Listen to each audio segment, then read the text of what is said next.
warahmatullahi wabarakatuh. Terima kasih buat adik-adik semua yang sudah hadir memenuhi permintaan dari saya guna untuk menyelesaikan tugas mata kuliah micro teaching.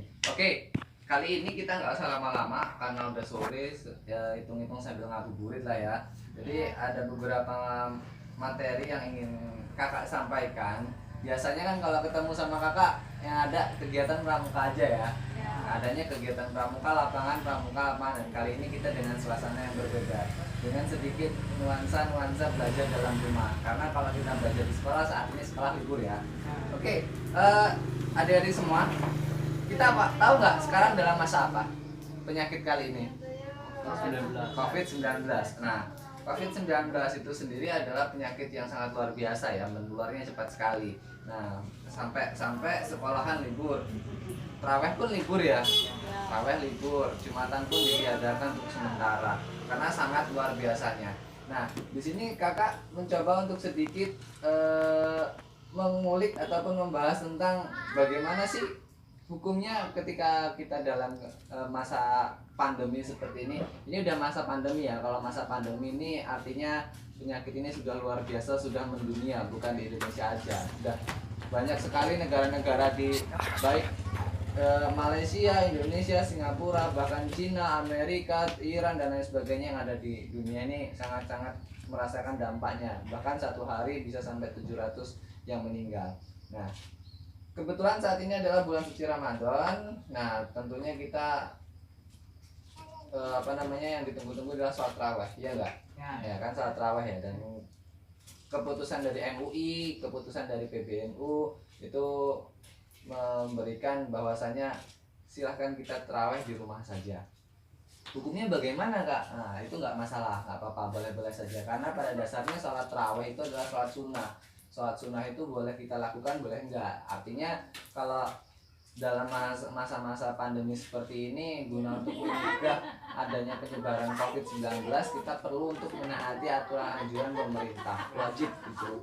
Karena pemerintah sendiri itu merupakan salah satu, bisa dikatakan kalau itu wakil dari amanah dari Allah. Karena kita ada dalam satu hadis bahwasannya kita wajib mengikuti anjuran dari ulil amri. Ulil amri itu dalam artian adalah pemerintah. Terus sholat taraweh yang kakak maksud di sini itu adalah sholat taraweh di mana yang biasanya kita laksanakan di musola, kita laksanakan di masjid, yang biasa kita laksanakan berjamaah. Untuk saat ini semoga tahun ini aja ya, tahun depan jangan sampai. Nah, itu kita laksanakan di rumah kita. Artinya dari adanya COVID-19 ini banyak hikmah yang bisa kita ambil. Contohnya kita bisa lebih dekat dengan keluarga kita. Banyak dari tetangga-tetangga kita yang mayoritas mereka merantau ya, bekerja di rumah dan jarang mereka kumpul dengan keluarga. Nah, dengan adanya ini mereka bisa lebih, apalagi bisa lebih kumpul dengan keluarga, bisa menghabiskan waktu dengan keluarga. Itu hikmah dari COVID-19 sendiri.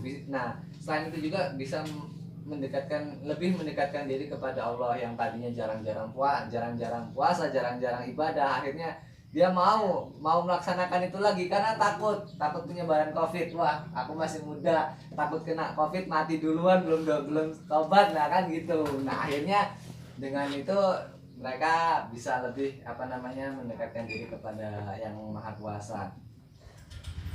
Nah, sholat tarawih sendiri itu sudah, bahkan sebelum Ramadan itu sudah diterangkan oleh Imam Masjid Istiqlal. Tahu Masjid Istiqlal?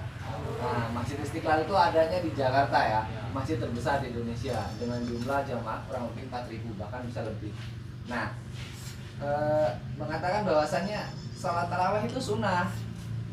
Kita nggak apa-apa sholat di rumah aja, karena pada dasarnya sholat tarawih sunnah. Nah, tidak diwajibkan, tetapi tidak boleh ditinggalkan. Kalau kita meninggalkan itu nanti kita nggak dapat sunnahnya. Puasa itu kan puasa wajib ya.